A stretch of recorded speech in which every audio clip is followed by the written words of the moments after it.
Good evening, everyone. Welcome to the virtual Austining Public Library and our virtual potluck. Really glad to have you here. And I want to welcome Ashley Covelli from Big Flavors from Tiny Kitchen. And it's November and we're getting ready for the holidays. So Ashley, take it Yeah. away. All right. Thank you, Diana. I'm going to add my cutting board overhead and then I'll remove this one. And it is good to hear because audio issues sometimes are a little weird on Zoom. So I'm glad you're here too. Today we're going to make a couple of my favorite make ahead appetizers for the holidays. We're going to do a shrimp cocktail with homemade cocktail sauce. And you could shortcut this even more if you wanted to either buy the cocktail sauce or buy the pre-cooked shrimp, but it's really easy to add a lot of flavor into the shrimp with a shrimp boil. We just put a couple things in with the water when we're cooking it and it adds a really nice flavor. And then also muhammara, it's a roasted red pepper dip. This is the kind of like, not a secret ingredient, but the interesting ingredient, pomegranate molasses. You can find this it's like real thick and syrupy. You can find this at Middle Eastern markets if you have them nearby. In the Westchester area, Yarnoush in like kind of White Plains, kind of Greenberg. Shiraz, I think, closed. That was a Persian market, but That closed? I think there was a fire and they relocated, but I don't think the market reopened. I think the restaurant is elsewhere now, but I don't think, unfortunately, because it was a great market. But you can also find them a lot of times at like Whole Foods or different ethnic markets. Often will have things from a variety of like different cultures. So, and you can order it online. It's a fun ingredient though. And then we'll make some homemade pita chips, which we've made before with hummus, but they're super versatile. And I'll give you tips for if you're going to make them ahead of time. So these are pretty easy, pretty low maintenance. If you're entertaining for Thanksgiving or Christmas, you could prep the stuff in advance, put it in the fridge so it's waiting for you, and then all you have to do is like either put it on a serving dish or whatever. And I'm all for prepping as much as you can ahead of time. So while we're going, if anybody has any like holiday either recipe or entertaining questions, I'm happy to help you with anything you need. I'm just going to fill this pot with some cold water. We're doing small Thanksgiving, just me, my son, and my husband. My husband's cousin might be joining us, but keeping it small this year.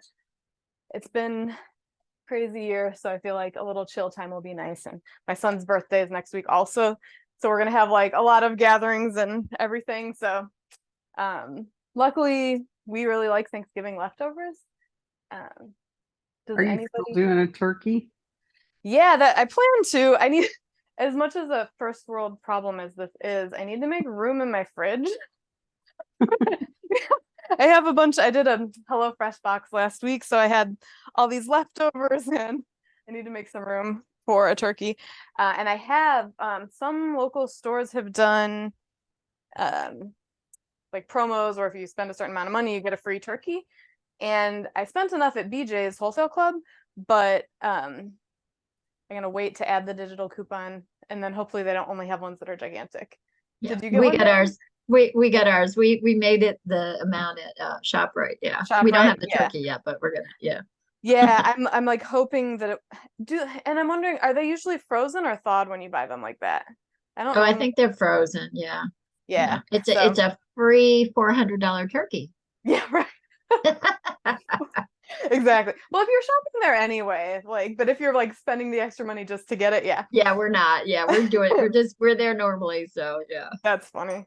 I'm throwing in the cold water, I'm throwing a bay leaf. We're gonna do a tablespoon of whole black peppercorns.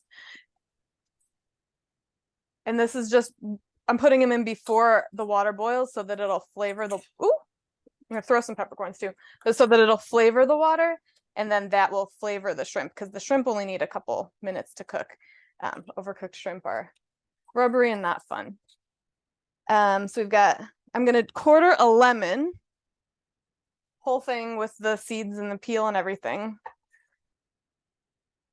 Throw that in there, and I'm gonna do the same with an onion. Going right through the root.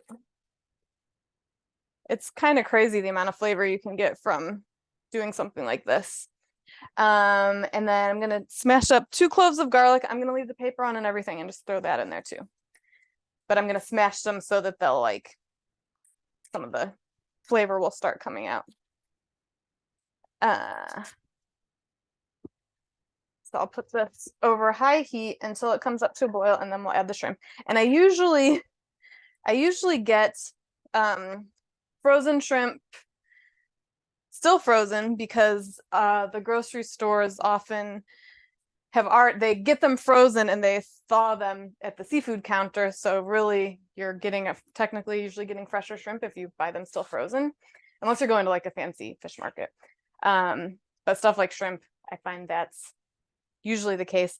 And I like to buy usually the more work you do with an ingredient on your own, the less expensive it'll be. So like prepping an ingredient, if you buy it in its whole form, it's usually less expensive than if they've done some of the work for you. So I actually accidentally bought already fully peeled shrimp. I was gonna show just peeling one, but if you buy them with the tail still on and they're split and deveined, you have to peel the shell off, but it's usually cheaper than buying them already prepared like this. But sometimes it's like, what's less of an expense, your time or your money? You got to kind of weigh things out, especially around the holidays. So like I said, you could also totally get already fully cooked shrimp if you want.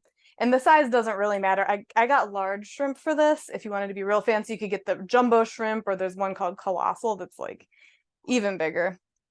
I'm gonna preheat the oven to 400 for our pita chips. And let's see. Yeah, let's do those. We'll get those baked next. Speaking of turkey, if you're doing a turkey for Thanksgiving and you've never spatchcocked a turkey, which is where you cut the backbone out and then you flip it and you flatten it, it has changed how we do turkey at my house. We the cooking time is so much faster because it's flat. It's not this big ball of meat. Like we get giant turkeys cooked in like 2 hours or something crazy. Highly recommend. It sounds scary. I have a whole tutorial on my website if that's something you're interested in. We also have started doing a dry brine. So I know a lot of people like doing a wet brine in like a big giant container of like salty water in the fridge, but you have to have room for a giant salty vat in your fridge. So a dry brine is just like a spice blend. I don't know if I still have any. It's just a spice blend that you put on the you can use it for chicken or turkey. You coat it and you let it sit for, I think up to, I don't remember offhand, a couple days if you want, and it really helps lock the moisture in the meat, and then the skin gets nice and crispy. So those 2 methods combined have been like our go-to lately. Have you ever used a cooking bag? I haven't, but my father-in-law used to do that. We always did, and it tends to keep it juicier than Yeah. just putting it in the oven. Well, and then the other thing I know is like stuffing in the turkey versus around it. A lot of times if you stuff it, you're just making it denser for the heat to get through. So what's inside of it is kind of not cooked so great, and then everything else gets dried out. So there's all sorts of different tricks around that. But yeah, I'm gonna put 3 tablespoons of olive oil in here. Where did that tablespoon go? What's everybody's favorite like side dish or dessert for Thanksgiving? Or both? Do we have to narrow it down to one? No, absolutely not. I have to have apple pie with ice cream. I mean, tradition or whatever. It's just you have to. I don't know. I like everything. The mashed potatoes, garlic mashed potatoes. Oh yeah. String beans, the glazed carrots. I make a nice orange cranberry chutney. Ooh. That because I don't like like that canned cranberry sauce. So I like that, and that's really good. And that couple apples and that last you a while, so for a big group of people. So and that's nice and different too, I feel like. Mm-hmm. I just put in a teaspoon of dried parsley, half a teaspoon of dried oregano. I'm gonna do half a teaspoon of salt and a quarter teaspoon of paprika. Mhm. So I love the side dishes though. I feel like that's where it's at. I mean, the turkey is great too. That's like my husband's favorite food, but I feel like there's a lot of fun things you can do with the sides, and it's kind of interesting seeing what's traditional for one family side dish wise versus another. Oh, Mhm. I guess I don't put garlic powder in here. That's surprising. Some paprika. Are these the pita chips that I love? I Yes, they recognize this. are. I love these. Yeah, I'm so glad. These are one of my favorites. So these, if you're making them ahead of time, um, let them cool completely before you put them in a closed container so that they won't get soggy, because you spend time getting them crispy in the oven. And then if you close them while they're still warm, you'll get steam and it'll make them soggy again. Let's see, olive oil, parsley, oregano, salt, paprika, and a little pepper. And then we're gonna cut up the pita chips. You don't have to use the pocket style pitas for this, but I like to, because it separates and then you get kind of a crispier, thinner chip. But you can certainly do it with full size pitas also. This amount of mixture is good for 2 of the like regular size, not the little baby pitas, which are also adorable. But I find it fits on 1 cutting board with 2 of these. I always double check the picture on the back, even when I buy the same brand that I bought before, to make sure it shows it open like a pocket, because not all pita bread has a pocket. Some of them are pocketless, so there's something to look out for. And I wish, Once, yeah, go ahead. one side I have to have is squash casserole. Mm, It's got stuffing in it, like Pepperidge Farm stuffing, and yeah. squash and sour cream and cream of chicken soup. Oh my gosh, and onions. It's the best thing ever. But it's the combination of the sides. I have to have that and candied yams and Mm. green bean casserole. Green bean casserole was I love it, and I introduced my in-laws to it. They hadn't, like, it just wasn't a thing for their Italian family. I just cut these in half and then in half again to make each pita into 8 pieces, and I'm separating into this bowl. But yeah, once I started doing that, and I kind of took the Campbell's one with the cream of mushroom soup, and then kind of combined it with I think it was maybe Alton Brown did one with fresh green beans and like made his own mushroom like cream mixture. Um, but you make your own fried, like those fried onions Mm. that go on top. And those I feel like are more hassle than they're worth. So what I like to do is fresh green beans, homemade mushroom cream sauce, and still the canned like French's fried onions. I think it works great. I'm just gonna get my hands in here to toss it around. We're just trying to kind of coat everything as evenly as I can. But this would be good even if you wanted to do kind of a mix of store-bought and homemade things, like if you're doing an appetizer spread, um, doing like I bought a bunch of dips for a party at a friend's house recently because I just didn't have the time. So I bought like hummus and this like Greek caviar spread and a roasted pepper dip, and I bought a bunch of different ones. But if you did that and then like brought homemade things to dip in, I think it's a nice touch. You could also, if you are doing the like store-bought dips, so for that time I brought a couple different types of things to dip in. And then I asked if she wanted me to make it look pretty when I got to her house. I said, if you have a couple bowls and a board, I'll make like a whole board. So just like changing the format of them, and like it was the biggest hit. So you don't have to always make everything from scratch. And I feel like there's a lot of pressure on people, especially around the holidays. And if you're just not feeling it, I don't think you have to do it. I think it's just fine. So I'm gonna spread this out into as even of a layer as I can. They might overlap a little bit, and that's fine. And then I'm gonna wait till my oven is almost preheated. Once it's preheated, I'll pop them in for just not that long, actually. I'm gonna check them at 5 minutes, 5 to 8, and my oven seems to be it. I'm usually looking for them to be getting brown, They will harden up a little bit after they come out of the oven. So if you like checked them right away to see if they're crispy, they might not feel crispy, but as they cool, they'll get crispier. My shrimp boil water is like starting to bubble a little bit. And you can, it's already, I'll bring the bowl over so you can see after it comes to a boil, the color from the ingredients that are in there. It's kind of like tinting the water a little bit. All right, so we'll do cocktail sauce next. There's the oven. Alexa, set a timer for 5 minutes. 5 minutes. Okay, so we'll check the pita chips then. Let's do the cocktail sauce next. One time I made this with homemade ketchup and it was very good. I made ketchup in the slow cooker. I only did it once because it was great, but it was like marginally better than what you would buy at the store. You didn't use that clear ketchup, did you? No.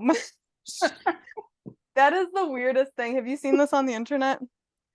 It's odd. I don't think so. What is it?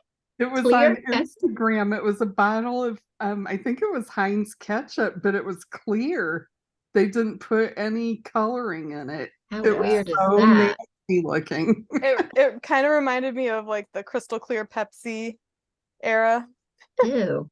Yeah. It was not appetizing looking. No, it looked, I thought the jar was empty at first, actually, when I saw it. All right, I've got, so this is half a cup so far. I'm gonna do a cup and a half. I got more ketchup because I knew I was almost out.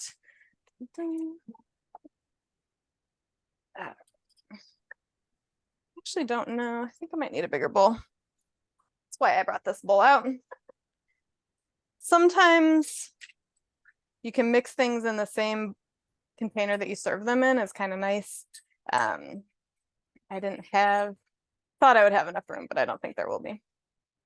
I'll wipe that off and make it look pretty before I serve it.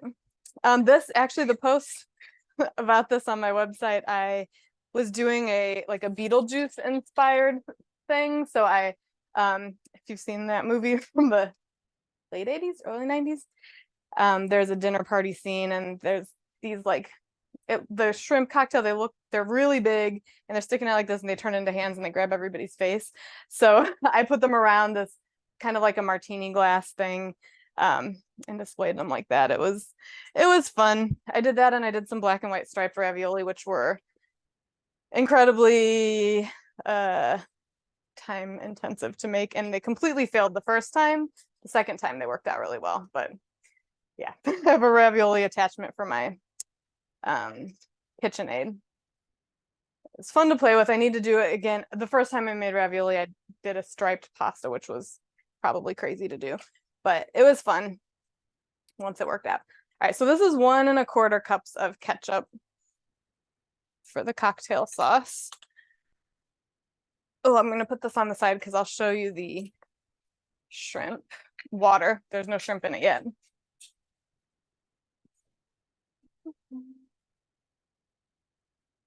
So it's kind of, you can see if you have the overhead, kind of got a little like cloudy. I'm just going to put the shrimp in there, and there's a little bit of water from this thawing. Doesn't matter for this purpose. Put those in there.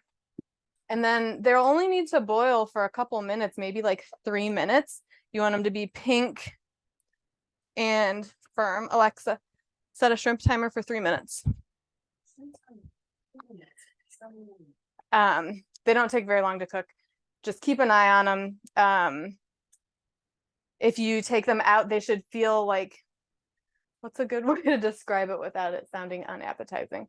They should have a little bit of a bounce to them, but not super, super firm. You'll see the color usually will change. All right, so we've got that going. To this ketchup, we're gonna add a tablespoon of horseradish. That's prepared horseradish. I found this brand at the store. It's called Holy Schmidt's, which I thought was hilarious.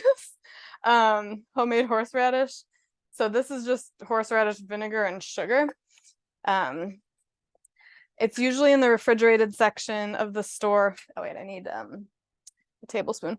It's usually in the refrigerated section of the store, and I find that it can go bad pretty fast if you don't find ways to use it. So sometimes I add more than a tablespoon. I'll taste it after, but other ways you can use it are, I like to make a sauce with mayo and dill, like dried dill, and a little lemon juice and horseradish to dip steak in is really nice. There's a lot of fun things you can do with horseradish, but cocktail sauce is delicious. You can also you can buy cocktail sauce already made. This is nice though, and you know exactly what's going in it. I'm gonna do half a teaspoon of freshly grated lemon zest. Let's see. Alexa, stop. I think that was my pita chip timer. They're not brown yet, so I'm gonna let them go till the other timer goes off. It doesn't have to be exactly half a teaspoon. I'm just gonna zest 1 lemon into there. The first time my friend Linda years ago, she brought shrimp cocktail out at her house, and I was like, this is the best shrimp cocktail I've ever had. What did you do? And she said it's the store-bought ring, but when she takes it out, she squeezed a lot of lemon juice over the shrimp. That's all she did, and it tasted really good. So sometimes just like a little extra something is nice. All right, we're gonna do a tablespoon of lemon juice. I'm going to approximate it. Turn my shrimp water off because it's gonna stop any moment now, and I think it's boiling up quite a bit. Let's see. Yeah, those look good. I will fish one out and show you. Gonna get a bowl of cold water ready. There's my spider. Alexa, stop. So this is a spider. It's sometimes they have a wooden handle, but it's a tool to help you fish things out of especially boiling water. And show you. You can see they look pinkish on the edges, and then I'm gonna do this without like burning myself. Yeah, if you just press, and they should feel like fairly firm. So I'm gonna get those out into a bucket of ice water to stop them from cooking. And here's the pita chips. They are starting to get nice and brown, so I'm gonna let them sit on here and kind of cool off. All right, and get my ice cubes. Those I don't take out ahead of time because I don't want them to melt, but it's just basically like shocking to stop the cooking process. So you can do this too, like if you're cooking beans, like green beans, and you want them to be nice and vibrant green. After you boil them for a couple minutes, put them in some ice water.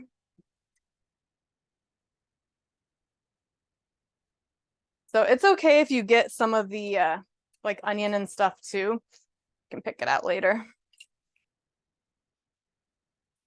Kind of fishing out all the shrimp. And then when you go to serve it, just make sure you don't have any of the peppercorns in the shrimp still, because that wouldn't be too pleasant to bite into. You could, if you wanted to like really not have to fuss with it too much when you went to boil this, you could put the peppercorns in a tea ball, like one of those metal tea balls, and that would help make it easier to fish them out, and so you don't have to look for them later. I don't know if you've ever had like Indian food and they didn't fish the cardamom pod out of the rice or whatever dish. Those are, I love cardamom, but that's a lot to bite into. So I'm gonna set this aside. Could you do the same thing with wrapping it up in cheesecloth and tying? Oh, yeah, you could do that too. Like a little bundle. Yep, exactly. So I'm just gonna let this hang out every once in a while if you want to add more cold water, but the ice should help to chill it down quite a bit. All right, so shrimp are hanging out. Cocktail sauce is underway. We've got our ketchup, horseradish, lemon zest, and lemon juice. I'm gonna add a teaspoon of Worcestershire. or my friend calls it Westchester sauce. Hi, Wendy. Hi, Wendy. That's really funny. Welcome, welcome. Westchester Yeah. is He easier could than never, Worcestershire. yeah, he could never pronounce it, so he just calls it Westchester sauce. That's really funny. If you don't live in this county, we're in Westchester County, New York, so that's extra funny. I guess what's the one? Isn't in Massachusetts, Worcester? Worcester. Yeah, Oh, Worcester I'm sauce. from Massachusetts. So yeah, so it's not Worcester because that's in Ohio. It's Worcester and it's spelled the same way. Worcester. Yeah. That's funny. Worcester. All things that don't look like how they're spelled. I'm gonna do a teaspoon of hot sauce also, and then if you like your cocktail sauce spicier, you could add more hot sauce or more cocktail sauce. And again, this is something you make it ahead of time. I would cook the shrimp like a day in advance would be fine. I probably wouldn't do it too much more than that. I just, with seafood, I don't like to let it sit. But the cocktail sauce you could make a few days in advance if you want. Just give it a stir and then taste it to make sure it's as spicy or lemony as you want. And I'm gonna put this in the fridge to chill while we make the last dish. Oh man, I need to find more uses for cocktail sauce. I need an excuse to make it more often other than shrimp cocktail. What else is good for? People don't really use cocktail sauce for a whole lot, do they? I guess on like oysters and whatever. Yeah, I don't have those too frequently though. Yeah, I don't Shrimp. do that at home. Yeah, really. I mean, yeah, my father-in-law once wound up in the emergency room because of an oyster shucking incident. So I'm a little scared of it. That always looks scary to me. Yeah. Makes me nervous watching people do it. Yeah. I was gonna start getting the food processor going, but before that, we're gonna take 2 to 4 cloves of garlic. This is for the muhammara, the roasted red pepper dip. It depends how garlicky you like things. My family is like pretty into garlic, so I'll do 3. Let's not go totally crazy, but this is a nice different type of dip to bring to a party because it's not your regular like hummus, but it's got a lot of flavor but not a ton of ingredients. So, but before I put the garlic in it, I'm gonna mash it with some coarse kosher salt to make a paste, and that kind of mellow it out a little bit.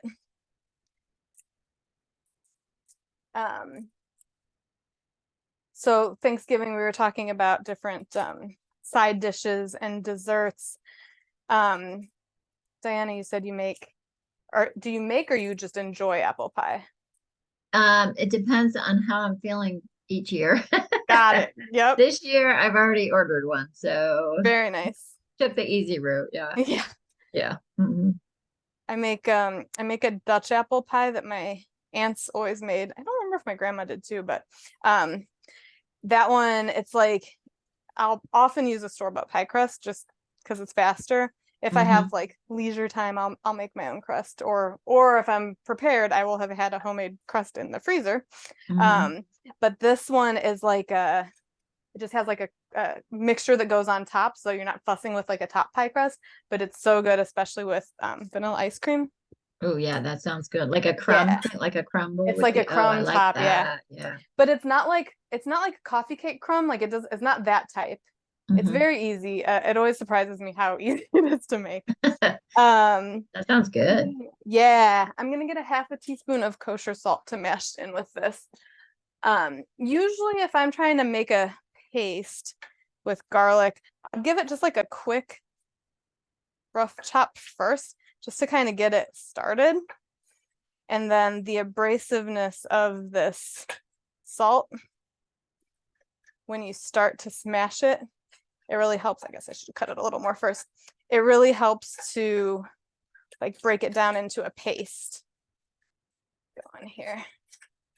Sometimes it's more cooperative than other times, but you could also do this in a mortar and pestle, but then you're dirtying a whole other dish. I like to try to minimize that when I can. But yeah, garlic. I find like some people really, really love garlic, and I know a couple people actually who have allium sensitivities, and one person, I think it's an allergy, and I feel like that would be really hard to avoid because it's in so many things. So I'm just kind of pressing down and squishing it. And then I can chop it a little more, and then I'll pop it in the food processor. Next month, we're doing on Tuesday, December 19th. We're gonna make, this will be the first time in virtual potluck history that we're making something that we're not gonna eat that day, or not right away. We're gonna make tiramisu. It's a really great make ahead dessert, but it needs to sit in the fridge for 2 hours at least. I usually do it overnight. So just to warn you, but it is delicious and it's a lot easier to make than it appears to be. So we're gonna make that, and then we're also gonna make something that you can give to somebody as a gift or yourself. My homemade grill seasoning spice blend. So if you were going to, you'll just need a jar to hold the spice blend. But if you were like going to a party, like a holiday party, and you wanted to bring dessert and a hostess gift, you could bring like a nice little homemade spice blend. And I like to leave it, this is what it looks like when it's all, let's see, when it's all mixed together. It's just your standard, you know, I use a label maker on it usually, but you could like tie some twine, a little sprig of rosemary or something if you wanted it to look fancy. But when I assemble it, like if I was giving it as a gift, I like to leave it in the layers so it looks nice and pretty, and then people can just shake it up themselves.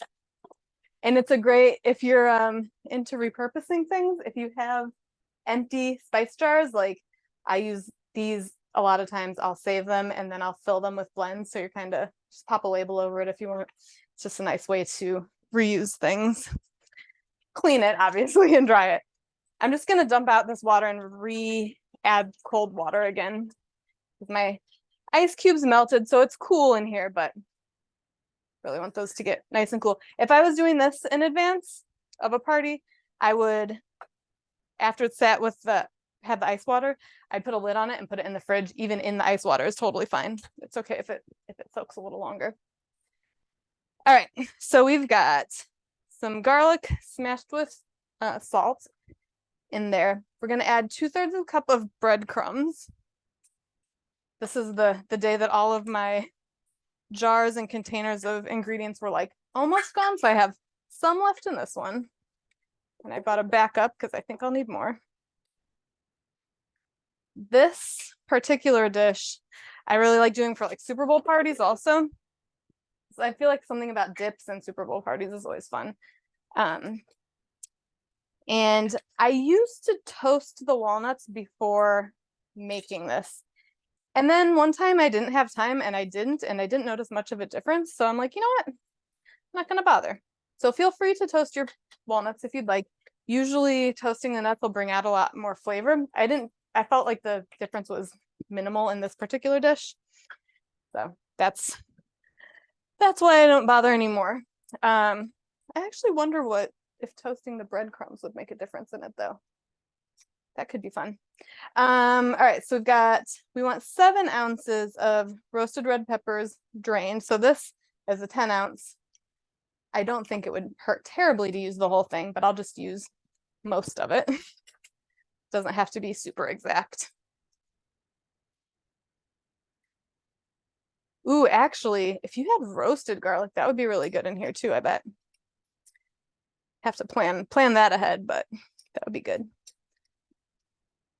And I use mild or sweet peppers for this, but you could certainly use the spicier ones if you like that. And this, in addition to being a great dip, is nice if you want to use it like on a sandwich, kind of as a condiment. So spread a little bit of it on the bread or the wrap if you're doing like a wrap situation. So 1/3 of a cup of walnuts. I wrote chopped fine. I wonder if it's been a little bit since I've made this one. I wonder if I said that because it was, it's easier to measure that way. So if I measured 1/3 of a cup of walnuts, whole pieces, it would only be like this much. So I bet if I cut this up, I would need more to fill that cup. That's probably why I said that. Always question yourself. for things like that.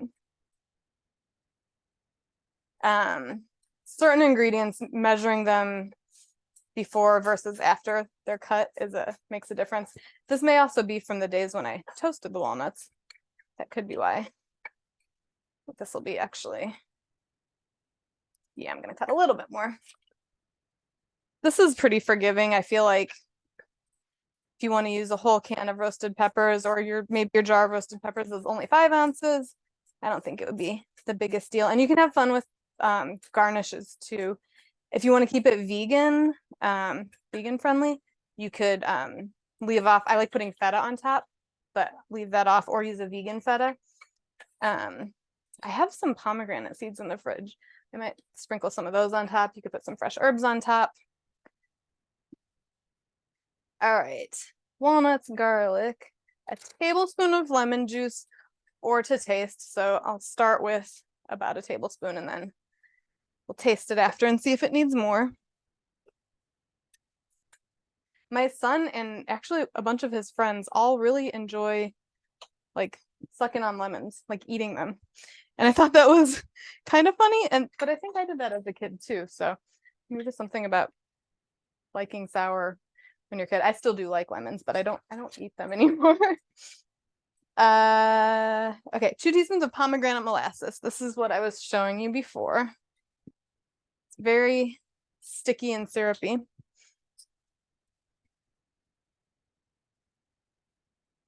And it really like deepens the flavor. You could, if you don't have this, I'm sure it would still be tasty without, but if you can find it, it lasts for a very long time in the fridge. I think it's worth trying. Okay, and a teaspoon of ground cumin. I find this one of the most versatile spices. It's great in Mexican dishes, like different Latin cuisines, Indian, Middle Eastern. I feel like it's really, depending on what you pair with it, it can go in a lot of ways. Half a teaspoon of pepper flakes. That's true. I used to think it was just for Mexican food, and then I started hearing a lot of other cultures talking about cumin, and it's like, oh, I guess Yeah, it's just Mexican. it's really super versatile. I think like certain ingredients really are, if you kind of think differently, like just try them in different things, and sometimes they work with. Same with oregano. Like that's not just an Italian thing. That's also in a lot of Mexican dishes, or experiment a little bit.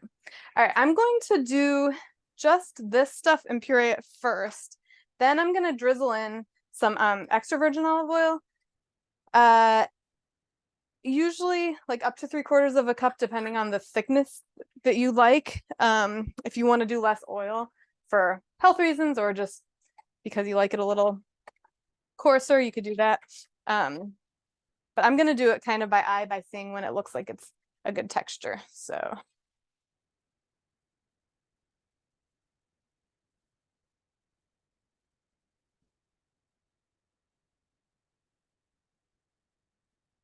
this is just to get it started.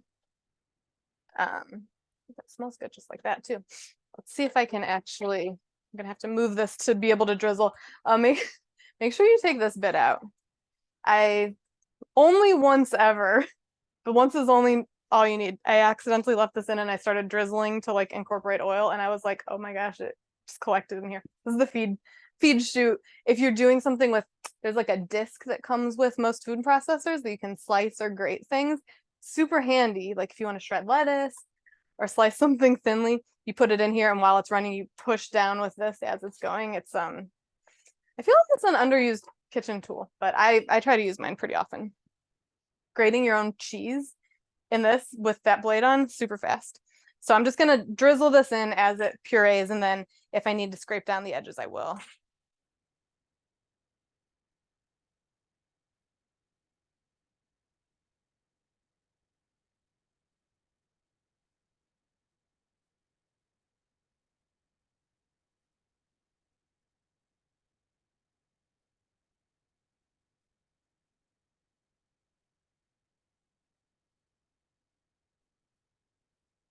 Yeah, scrape the edges. I was trying to drizzle slowly. You could also, if you wanted to cut down the amount of oil that you're using, you could use some of the liquid from the jar of roasted peppers. That'd be like a nice way to like add more moisture to it without diluting it, because you'd still have the flavor in there. So I'm going to do a little bit of that. That's a good idea. Hang on a second, I can't hear you. Very loud. What'd you say? I just said that's a good idea. Yeah, I just thought of that on the fly. Sometimes that'll happen. All right, so this still has a bit of texture. I don't mind it like that. If you want it super smooth like hummus, it'll be a little hard because you've got like the nuts and the breadcrumbs in there, but you could do a little bit more oil. Maybe I'll add a little bit more. But this is definitely like a little bit of a heartier type of spread.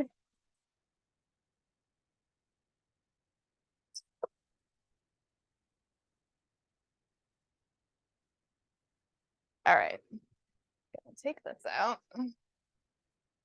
Gonna tuck my cord away. If you're in the market for a food processor, I highly recommend one that you can tuck the cord into the base. It's really handy, especially if you're short on storage space. All right, so to serve this, that's what I had that other bowl out for. Okay, I'm gonna get, I can get in here without moving my camera. Okay, so I'm gonna spread this, or not spread it, just put it into here. You can always do like with dips like this or hummus or baba ganoush, once you put it into your serving dish, you can use a spoon or a knife or something to kind of like carve a design into it. And if you're ever just looking to like fancy up store-bought hummus or want a dip like that, if you kind of add a little pattern on the top with your spoon or a knife or a spatula, and then you drizzle a little bit of extra virgin olive oil on it, it looks very fancy. And like with hummus from the store, we often do olive oil and a little sumac on top, or paprika, to just get some ridges kind of going in there. Then I'll drizzle it with a little bit of olive oil. And I like doing crumbled feta.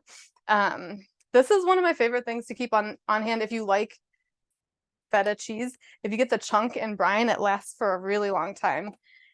You can see this one, I bought another one at the store, but this one I'm down to like this little itty bitty piece, but it's in this liquid in here.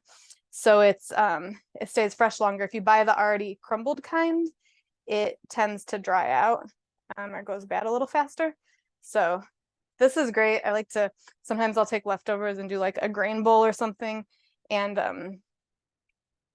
I'll crumble some feta over the top. It just gives it a little something extra without being too much work involved.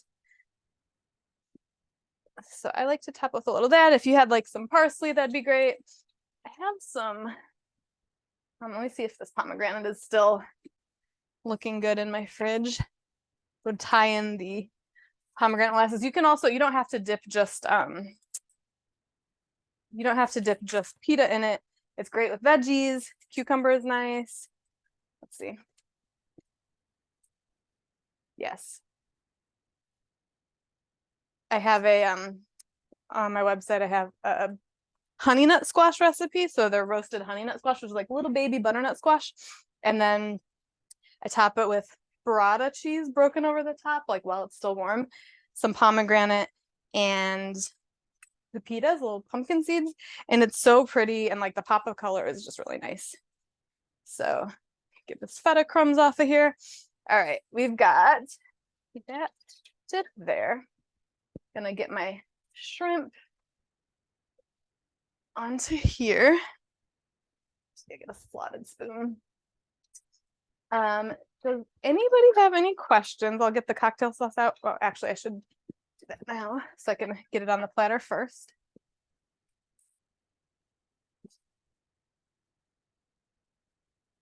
This here. Like I said, next month on the 19th at 6 o'clock Eastern, we're doing tiramisu. It's so good. It's so good. One of my favorites, and it's something that like I like to order out at restaurants, but when it's not great, it's really meh. But when it's really good, it's really good. And it's a lot easier to make than I thought it would be.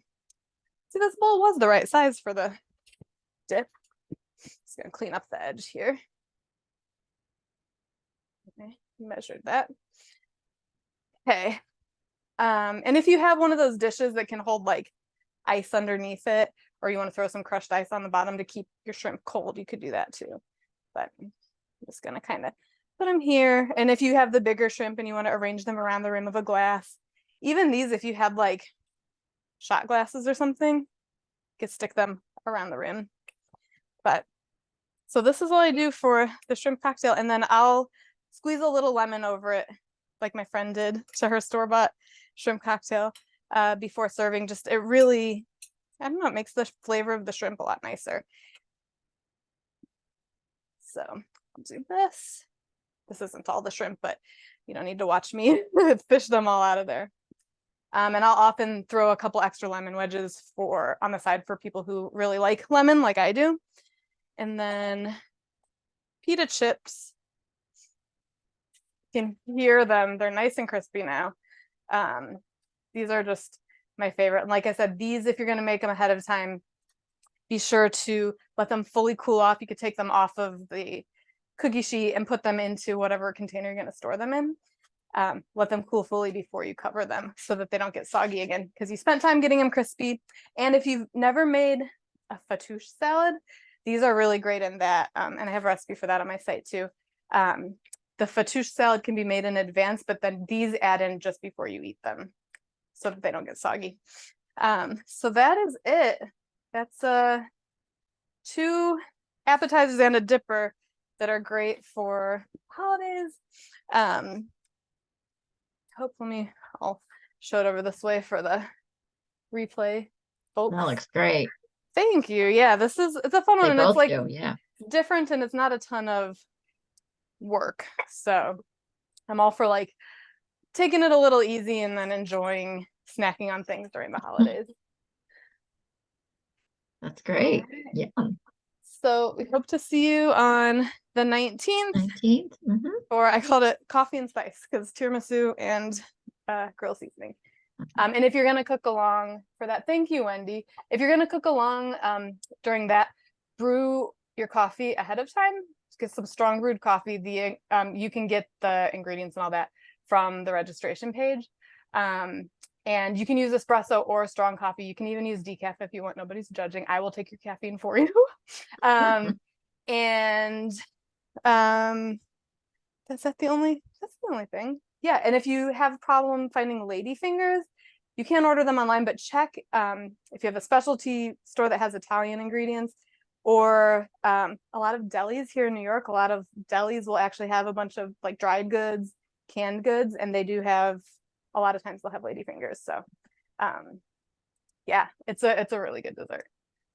That's great. Thank you, Ashley. Thanks so much. Thank you so much. Thanks, I want to Ashley. make that Thank right you. away. That looks really good. Take care, everyone. We'll Thanks see for you later. coming. Bye. Bye.